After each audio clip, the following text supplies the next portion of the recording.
ये कैसे कह दिया कि ओ लोगों, अगर देश में अमन चाहते हो, शांति चाहते हो, उन्नति चाहते हो, तरक्की चाहते हो, तो कुरान के कानून को देश में नाफिज कर दो, कुरान करीम की शिक्षा को देश में नाफिज कर दो। मेरे भाइयों, ये कुरान जो सबके समझने के लिए था, आज हमने उसको महदूद कर दिया है। इसलिए कुरान कहता है अलिफ लाम मीम ज़ालिकल किताबु ला रैब फीह। ओ लोगों, ये किताब बिला शक शुबा दुरुस्त है, इसके अंदर शक करने की कोई गुंजाइश नहीं है। पढ़ो तो दिल खोल के पढ़ो और ये सोच के पढ़ो कि इसका एक लफ्ज नुक्ता भी अल्लाह की तरफ से नाजिल हुआ है, इसमें किसी का कोई हाथ नहीं है, अल्लाह की तरफ से नाजिल हुआ है और ये सबके लिए हिदायत है। लेकिन जाहिर है कुछ खास कर दिया यहाँ पर, हुदल लिन्नास तो वहां कह दिया, हुदल लिन्नास वहां कह दिया वो सबके लिए, लेकिन यहाँ खास कर दिया गया हुदल लिल मुत्तकीन, हिदायत तो सबके लिए, बिलखुसूस अल्लाह से डरने वाले लोगों के लिए, मुत्तकियों के लिए। मतलब यह है जो तासुब, घृणा और नफरत का चश्मा उतार कर अगर इसको पढ़ेगा और समझेगा तो उसको ये कुरान, उसको हिदायत मिल जाएगी। और जो तासुब की नजर से पढ़ेगा, घृणा और नफरत की नजर से पढ़ेगा, उसको नहीं। अब देख लो, परवीन तोगड़िया कुरान में पढ़ता तो उसको 24 आयतें जिहाद की मिल गई। आज बीजेपी वाले कुरान की जिहाद की आयतों को कोड करके पढ़ रहे हैं कि देखिए तुम्हारे यहाँ ये जिहाद की आयतें लिखी हुई है, ये कह रहे मारो काफिरों को, कत्ल करो। तो चश्मा है। और डॉक्टर शिव शक्ति स्वरूप को देख लो, उसने सिर्फ एक उसूल पढ़ा था कुरान में, बस बच्चा मां के पेट में जो बनता है तो कैसे बनता है? पहले नुत्फा, मनी का कतरा, उसके बाद में फिर जमा हुआ खून, फिर गोश्त का लोथड़ा, और फिर किन मराहिल से वो गुजरता है। उसने कुरान के अंदर उस तरतीब को पढ़ा और पढ़ने के बाद उसने कहा कि 1400 साल पहले तो साइंस ने तरक्की नहीं की थी, 1400 साल पहले मेडिकल तो इतना आगे नहीं बढ़ा था। उसने कहा सोनोग्राफी पर मैं देखता हूं बच्चा ऐसे ही बनता है, पहले ये, फिर ये, फिर ये, फिर ये, फिर हड्डी, फिर गोश्त में, फिर हड्डियों में गोश्त पहनाया जाता है। जिन मराहिल से कुरान ने बताया है, फिर वो जीता जागता इंसान और फिर वो बाहर आता है। जिन मराहिल से कुरान ने बताया कि बच्चा बनता है, आज से 1400 साल पहले मुहम्मदुर रसूलुल्लाह को किसने बताया था? जबकि मेडिकल साइंस तरक्की नहीं की थी, जबकि मुहम्मदुर रसूलुल्लाह तो किसी मदरसे में और यूनिवर्सिटी में पढ़े भी नहीं थे। सिर्फ उसने इस बात पर गौर किया और इस्लाम ले आया, ईमान ले आया। उसकी बीवी भी खदीजा बन गई और उसकी बेटी आयशा हो गई। मेरे प्यारे साथियों, तसव्वुर करो, तासुब की चादर उतार कर, ऐनक उतार कर जब पढ़ा तो हिदायत मिल गई। बिल्कुल वैसे समझो, वैसे अबू जहल भी छुप छुप कर कुरान सुनता था, अबू लहब भी सुनता था, लेकिन हिदायत नहीं मिली। हजरत उमर फारूक ने अपने बहनों को जब पीटा और कहा बताओ तुम क्या पढ़ रहे थे, जब कहा कि हम बिल्कुल बदलने वाले नहीं हैं, हाँ आए उमर मैं इस्लाम ला चुकी हूँ, मैं कुरान पढ़ रही थी। कुरान के चंद आए हजरत उमर फारूक के सामने पढ़ी गई, कहने लगे कि मुझे भी उस हस्ती के पास ले चलो, साहिब कुरान के पास ले चलो, मुहम्मद रसूलुल्लाह के पास ले चलो। और वहां जाते और इस्लाम ले आते हैं। मेरे प्यारे साथियों, और करो, हजरत उमर ने हिदायत के, तकवे के, हिदायत के ऐनक से पढ़ा था, हिदायत मिल गई। आज भी यही कहा गया, ये कुरान सबके लिए, सारी इंसानियत के लिए हिदायत है, लेकिन बिलखुसूस जो अल्लाह से डरते हैं उनके लिए ज्यादा, अल्लाह से डरने वालों के लिए ज्यादा। क्यों? जब डरेंगे, जब आप हिदायत ही के लिए पढ़ेंगे कि इसमें अच्छाई क्या है, बोलेंगे, है ना। बहुत से लोगों ने डॉक्टर जाकिर नाइक के तब कितने गैर मुस्लिमों ने उनकी तकरीर नहीं सुनी है, ना उनके स्टेज पर गए हैं। सिर्फ डॉक्टर जाकिर नाइक की जिंदगी के बारे में उन्होंने तहकीक करना शुरू कर दी। कुछ लोग तो पीएचडी करने के लिए उन्हीं की जिंदगी पर पीएचडी कर रहे हैं कि देखे क्या है, और उनकी जिंदगी पर पीएचडी करते करते मुसलमान वो हुए थे। उनको आतंकवादी साबित करने के लिए किनको आतंकवादी घोषित करने, बताएं कि कितना गलत इंसान था, लेकिन उसकी जिंदगी के बारे में पढ़ना शुरू किया तो पढ़ते पढ़ते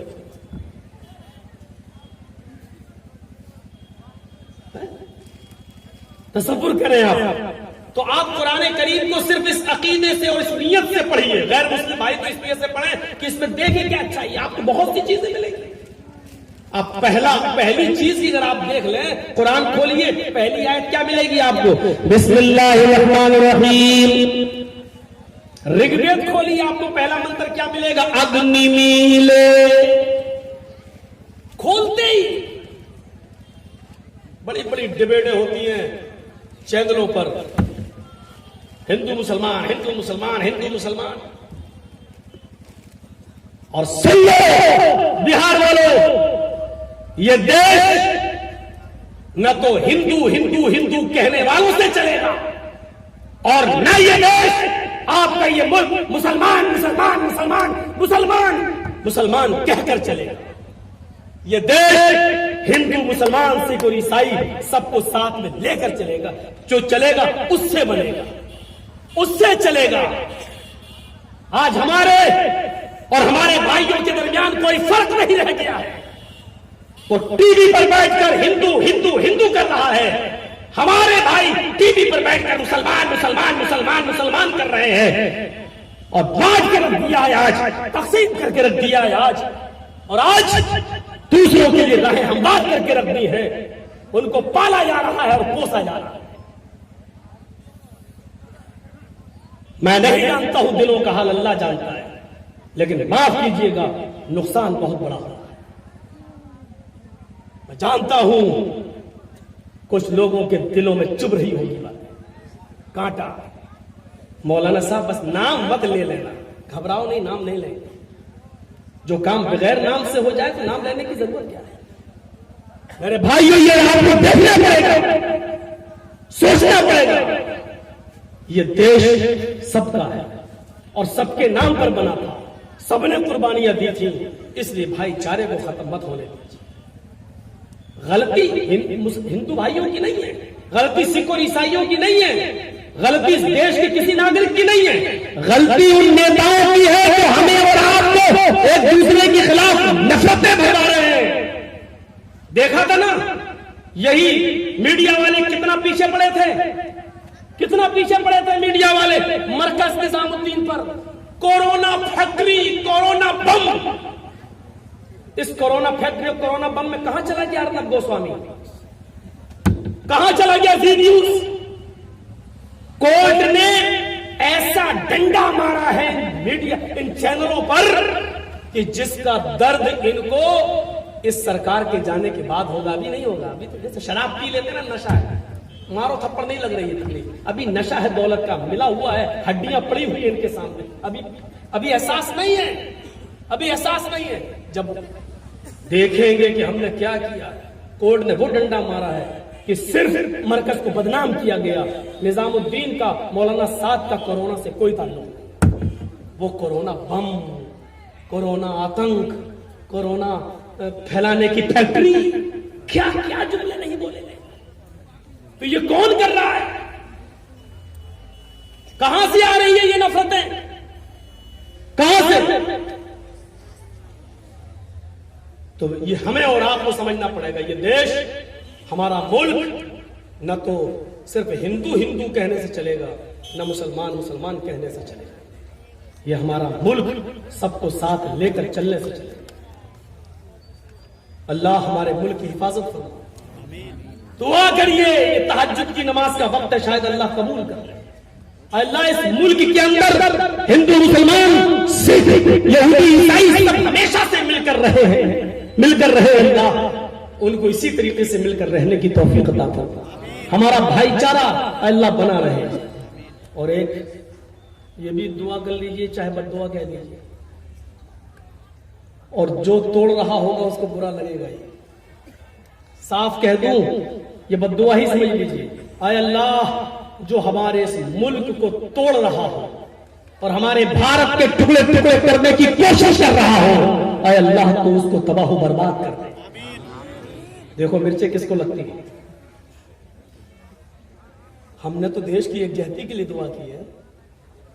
आय अल्लाह, जो हमारे मुल्क में हिंदू मुसलमान सिख ईसाई के भाईचारे को खत्म कर रहा है, आय अल्लाह तो उसको तबाह बर्बाद कर दे। अल्लाह तो उसको मिटा दे।